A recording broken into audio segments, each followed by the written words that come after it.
McLovin. But McLovin's close. That's No. Wasn't McLovin's name? in Superbad? What's it? he didn't have a first name. Oh, it that's was right. just Just McLovin. McLovin. McMuffin. Fuck, man. But McLovin actually became my adult nickname. Did it really? At work, at the hockey team I play on. Sits. Hey, McLovin. Yeah. McLovin. Did you hate it, Alright. or did you embrace it? It's better than the alternatives. Because What are the alternatives?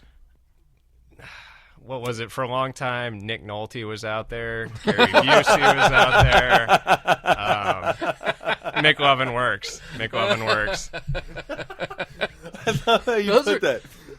For a long time, Nick Nolte was out there. at least those are creative. Like McLovin's just like so easy. It's Yeah, like, yeah. Oh yeah, McLovin. Yeah. That's too easy. Yeah, For a that is time, too easy. senior year, people were confusing me for Ving Rhames. I don't remember if you remember that. Ving Rhames. Yeah, he actually played him in a movie. I remember that. I remember you Nathan pulling. Diamond Dog Jones.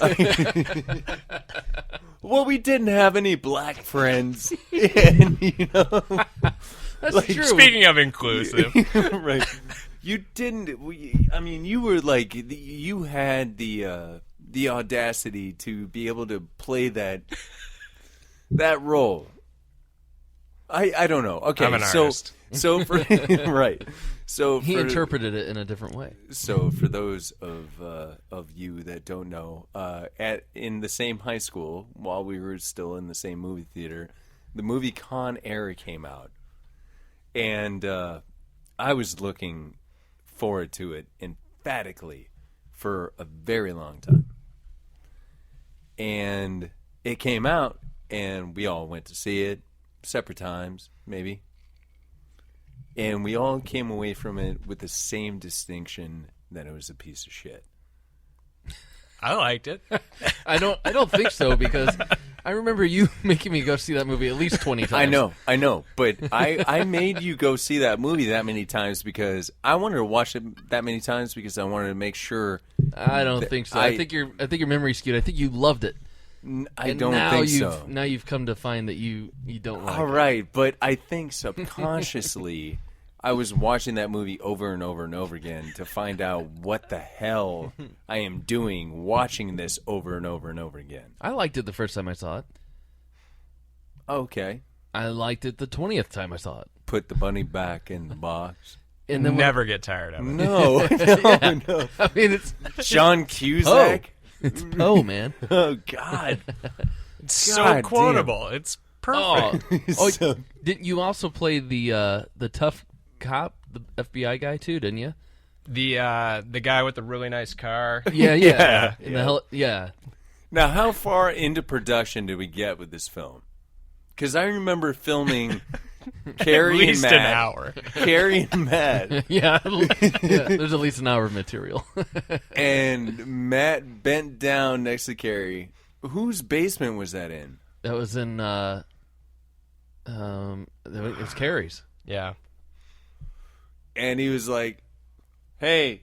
Yeah, he's supposed to put his head up to her womb and talk to the Right, baby. Right. And he instead keeps her at arm lengths away and is like talking only as Captain Matt can do. Captain's calling. Hey, like, Hey there, hummingbird.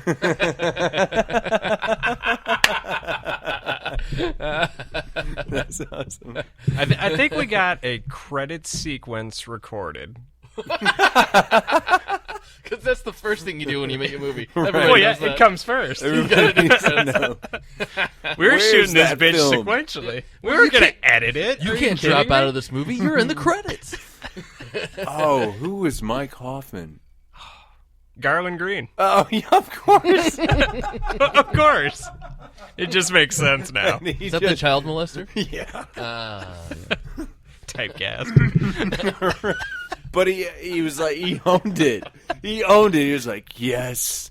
And we never filmed him because it was too Too real. creepy. It wasn't. It wasn't as bad as our other performers. No. I don't think Hey, I ever. hey. I don't think I ever made an acting debut in this movie. I think I I was on as director, and I think I filmed one scene, and that was it. I never saw you in the film. Yeah, well, I was always working. I was always at work till like 10:30. You guys would be partying, and I'd show up. Right. Yeah. No, I just remembered I think the one line from the cop that made it into the movie was when he was talking about his car, and it was the sunsets are beautiful, newborn babies are beautiful. This car is fucking spectacular. And John Cusack is like, what? Did you guys know that John Cusack only films his movies in Chicago? Really? He will only... Well, that can't be true. He's not leaving Chicago. He doesn't want to during Cubs season. No, he's not leaving Chicago. He's not leaving Chicago. You make Chicago look like London if you want. If you want me to be in your movie, you have to make Chicago look like London. What'd they do when he did that movie with Billy Bob Thornton, though? Because that guy's crazy, too. I gotta imagine he had his own, like, well, I ain't going to fucking Chicago. Well, yeah, he was probably like, I'm not getting out of Phoenix. So they just shot him in different places Yeah, and and they spliced just it together. Screen. And green screen and put a different background on Well, it. yeah, that's why their chemistry was so bad. Right. Because I never actually saw you. Which brings me to my next point, is a band that I think all can agree that we loved. They recorded their greatest hits not seeing one another. It's called the Spaghetti Incident.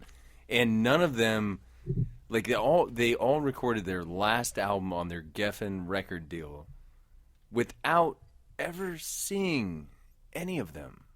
Yeah, it was a punch the Come clock and type go, thing. like, just come in, play your bass line, and fucking go. Mm-hmm. You don't have to run into anybody. Right. Guns N' Roses are going on tour. Like, Duff, his wife is on the Real Housewives of whatever the fuck. And Yeah. Well, it's actually F star.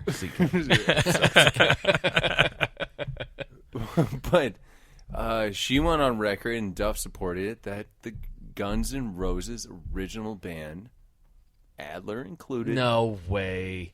I can't believe it. That's what I heard. Until I see it in person, I won't believe it. All right, but either way, would you guys go see this concert? I would definitely go see this concert. You would go see this concert at the Peoria Civic Center. It ain't coming to the Peoria Civic Center. I wish it would. Where are they going? Because then I could hang out there Well, for then 3 where are hours they before going? they go on stage. Chicago, Tinley Park. No, the fucking bigger, way. yeah. No. They'll do Soldier They'll Field. do like 8 big No, shows. they won't. Oh, yeah.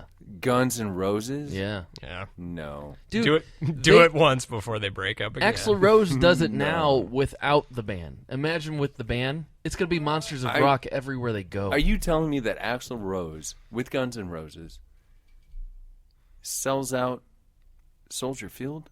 Not Soldier Field, but large arenas. Yeah. And that's Today. That's Like yeah. United Center. Yeah. Yeah. Today. Yeah. What? Yeah. If you do 3 Guns N' Roses shows in Chicago with the original band, yeah, they'd get 3 sellouts in Chicago. If you have 200 shows for a year, maybe not. But if it's like 20 shows, Yeah, they're only Yeah. gonna do probably 15 shows at the most. They'll do L.A. probably 3 nights. They'll do New York 3 nights, Madison Square Garden, of course, or Giant Stadium, wherever the biggest place they can do, and then they'll do Chicago 1 night, and they'll do. So really, they're only gonna do 15 shows at the most. I think you guys are giving them too much credit. I don't think you're seeing the big picture here. People are throwing money at them left and right for years to do this.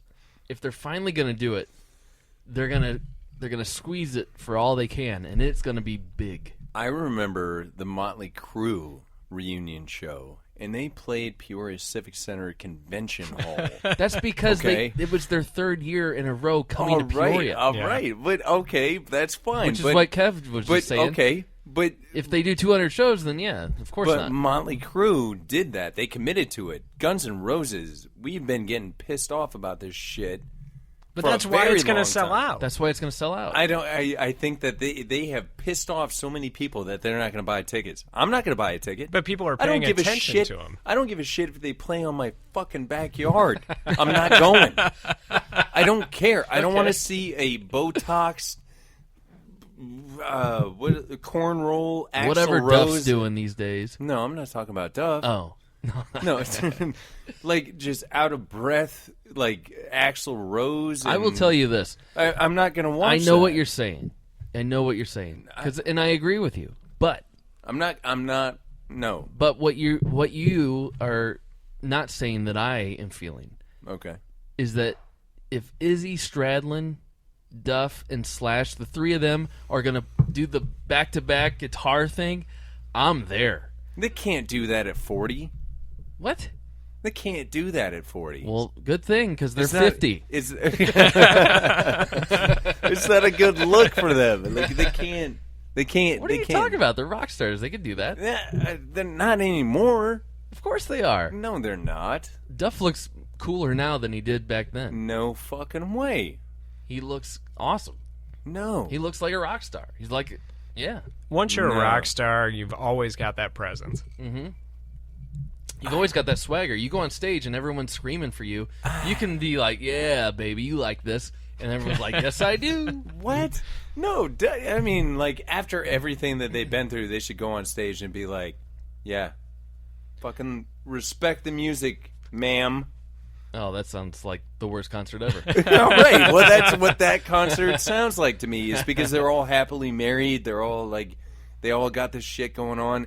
They've all dealt with their demons Oh, I and see. stuff. You want to see So a they go on drugged up, sta- drunken, Yeah, if bloated. I don't get the drugged up, drunken Guns N' Roses Right. from Earth, I'm not going to get that. Yeah, I'm going to get the responsible parent that's right.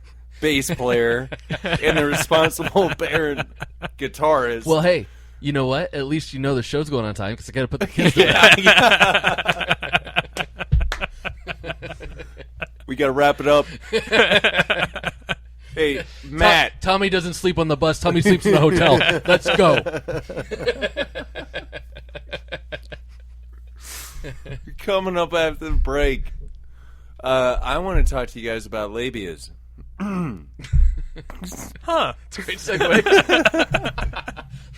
From rock. I'm glad you're not talking about that when we first started hanging out, because I didn't have much experience with him then. Yeah. Finally. All right. Yeah. Oh, yeah. We'll Good get to timing. that after the break. Thank you guys for listening to the Bill and Joe Show. You're listening to the Bill and Joe Show. Ladies, hey, how you doing? I want to talk about your underwear for a minute. Zib Chamois. Zib, Z-I-B, C-H-A-M-O-I-S. Panties are professionally designed for women's underwear. For cycling.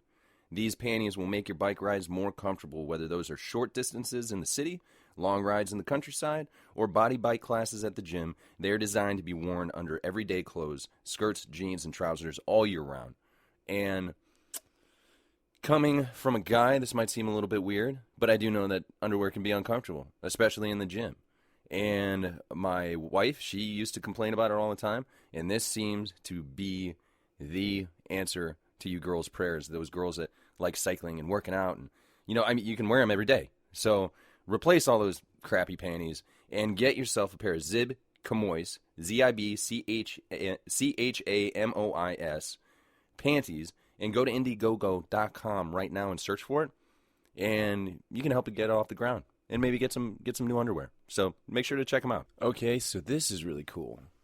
You remember when you were in, grade school and you guys did the class time capsule, and then you went back a year later and dug it up and saw how much different you had changed in that 1 year? This is kind of like that, except it's in outer space. This is NASA stuff right here.